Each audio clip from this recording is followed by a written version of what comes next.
우리가 지난 시간에는 그 베다니에서 향유를 예수님의 머리 위에 식사할 때 부었던 한 여인에 대한 이야기를 좀 했었습니다. 가나 혼인잔치에서 예수님의 어머니와 함께 그 결혼잔치에 참석하지 않습니까? 근데 보면 주님의 때가 아님에도 불구하고 그런데도 그 작은 자의 그 기도와 요청을 주님께서 거절하지 않으신다라고 하는 거죠. 우리가 마가복음 10장 45절에서도 이야기하고 있듯이 예수님께서 이 땅에 오신 목적 가운데 하나가 뭐냐면 남을 섬기기 위해서라는 거죠. 그 작은 소자가 자신의 집에 와서 같이 함께 식사를 하자는 그런 간곡한 부탁에 그 요청을 거절하지 않으시고 있다라고 하는 거죠. 십자가의 길을 가는 출발점 속에서도 이렇게 주님은 작은 자들을 사랑하시고 약한 자들을 귀하게 여기셨다. 그것이 바로 하나님 나라의 정신이라고 그렇게 말씀을 드릴 수가 있겠습니다. 그런 점에서 나병 환자 시몬의 집을 방문했다라고 하는 것 자체가 어찌 보면 굉장히 우리가 깊이 생각해야 될 그런 주제가 들어와 있다라고 하는 것을 알 수가 있죠. 그 다음에 지난 시간에 또 향유를 머리 위에 부은 여인에 대한 이야기를 했습니다. 이름 없는 한 여인이 주님의 장례를 준비하고 있다는 거죠. 아니, 주님의 죽으심과 순환의 길을 알고 있었다는 거예요. 최종점이 코앞에 다가와 있다라고 하는 것을 이 여인은 어떻게 알았는지는 모르지만은 그러나 이렇게 분명하게 알고 있었다는 거죠. 이제 시간이 없다는 거예요. 더 지체할 수가 없었다라고 하는 거죠. 예수님의 장례를 준비하고 있다라고 하는 것, 그런 깊은 의미도 분명히 있지만은 그러나 이 한 여인이 이제 더 이상 지체할 수 없는 그 모습을 우리가 성경의 말씀 속에서 깨달을 수 있는 거죠. 그래서 이 여인은 어떻습니까? 자기가 갖고 있는 가장 값진 보물을 주님께 드리려고 그렇게 헌신의 마음을 갖고 있는 겁니다. 이제 시간이 없잖아요. 그러니 내가 주님 앞에 나를 드릴 수 있고 주님 앞에 내 사랑을 표현할 수 있는 길이 사실은 이제 기회가 이 시점에서 없어져 버릴 수밖에 없는 다급한 마음 속에서 자신이 갖고 있는 가장 귀한 것을 주님께 드리고 있는, 사실 생각해 보면 식사하는 도중에 그죠? 결례를 행했다라고도 얘기할 수 있겠죠. 예수님의 머리 위에 뭐 제사장입니까? 무슨 메시아 기름 붓는 것처럼 향유를 붓는 그런 행위를 하고 있다라고 하는 것 자체가 어찌 보면 말도 안 되는, 그렇기 때문에 제자들이 난리가 난 거죠. 아니, 저 여인이 저런 일을 하고 있느냐라고 하는 그런 질책이 따르게 되는 거죠. 그러나 우리는 예수님의 태도를 거기서 좀 생각을 해봤어요. 예수님은 제자들은 이 향유를 왜 허비하느냐, 가난한 사람들에게 줬더라면 그렇다면 더 나았을 텐데 하고 그렇게 불만을 표시하고 그 여인을 꾸지람 주고 있지만은, 그러나 우리는 그 작은 한 여인의 행동을 거룩한 소비라고 그렇게 이야기를 했습니다. 예수님께서는 좋은 일을 했다라고 그렇게 그 여인을 막아주시는 거죠. 한 보잘것없는 여인, 그죠? 제자들 12명이 달려들어서 손가락질을 하고 비난을 가하고 있는 그 현장 속에서 주님은 그 모든 화살을 자기 자신이 맡고 있는 것과 같다라고 하는 겁니다. 그죠? 가늠하다 잡힌 한 여인의 이야기를 우리가 요한복음 8장에서 이야기할 수 있지 않습니까?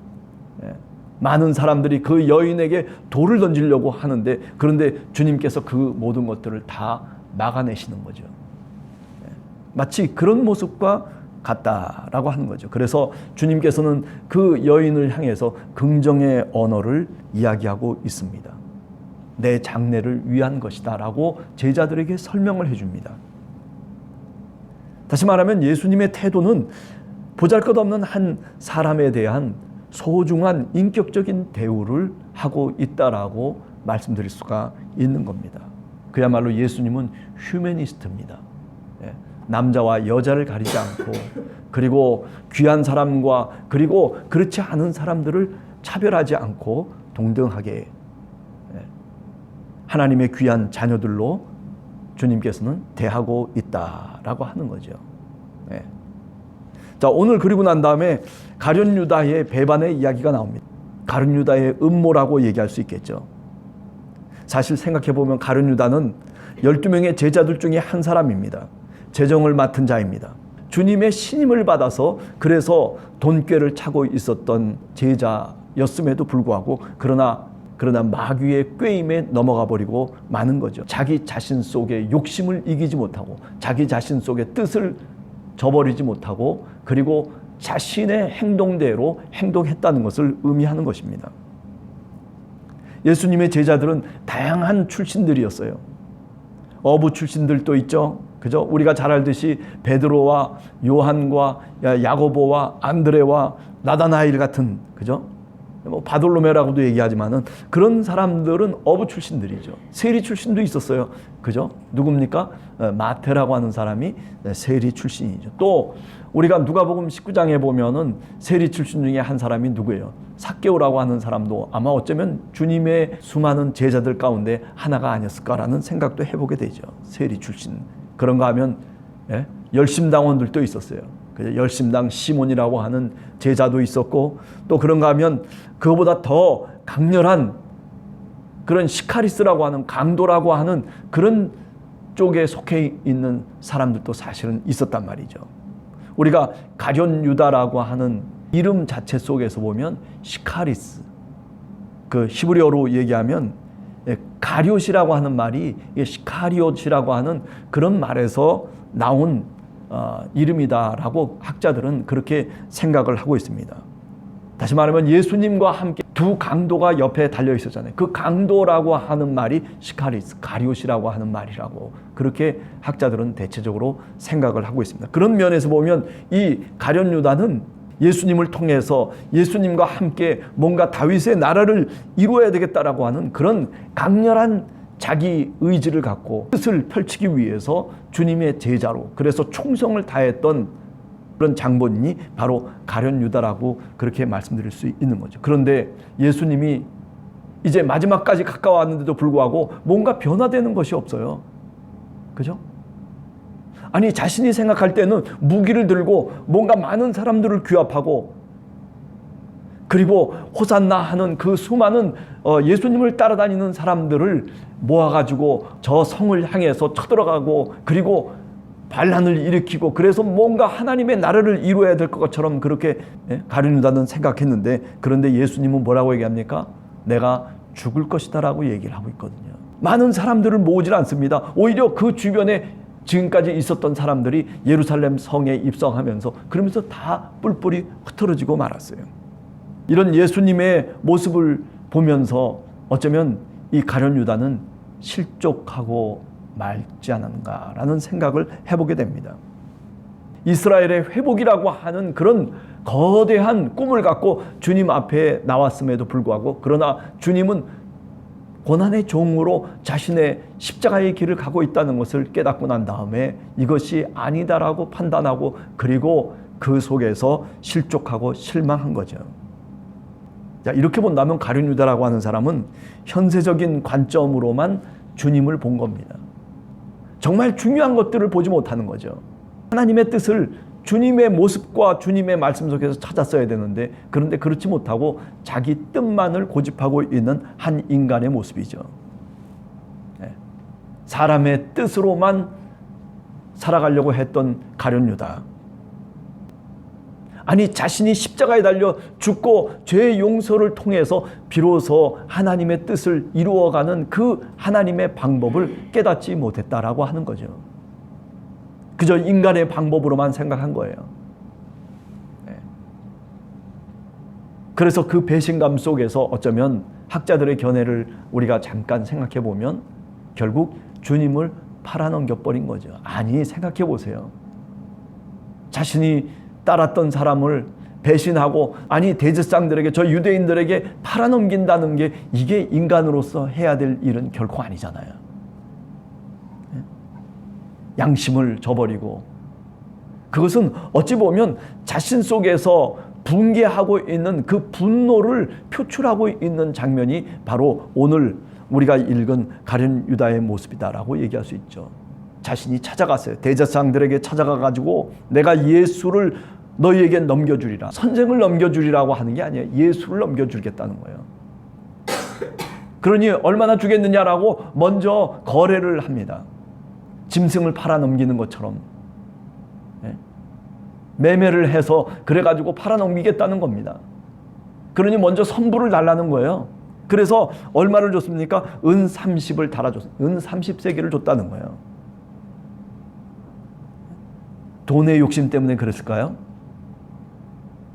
그런 거는 결코 아닙니다.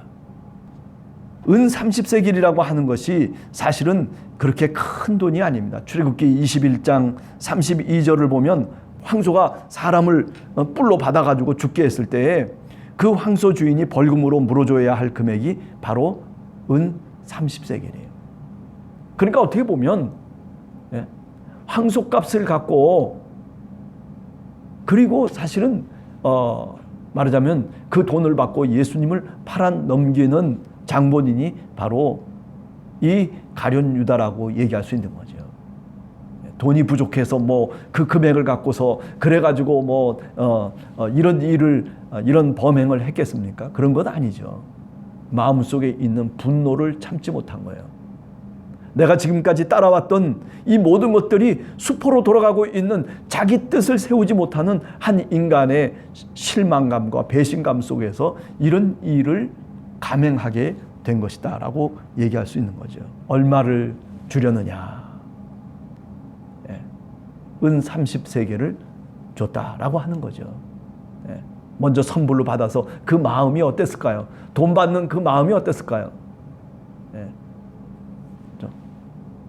우리가 일반적인 평범한 사람의 입장에서 보면 말도 안 되는 일이 벌어지고 있지만은 그러나 사람이 분노를 품고 사람이 이성적인 자신의 어떤 마음을 컨트롤하지 못하면 이런 결과를 가져올 때가 있다는 것을 우리가 분명히 알 수 있는 거죠. 가룟 유다 그래요.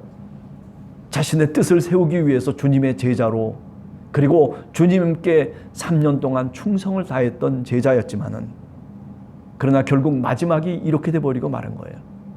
처음과 끝이 다른 거예요. 그죠? 우리가 신앙생활을 하는 사람들, 우리가 예수 그리스도를 쫓아가는 사람들은 처음과 끝이 이렇게 달라서는 안 된다라고 하는 것을 우리가 분명히 알게 되는 거죠.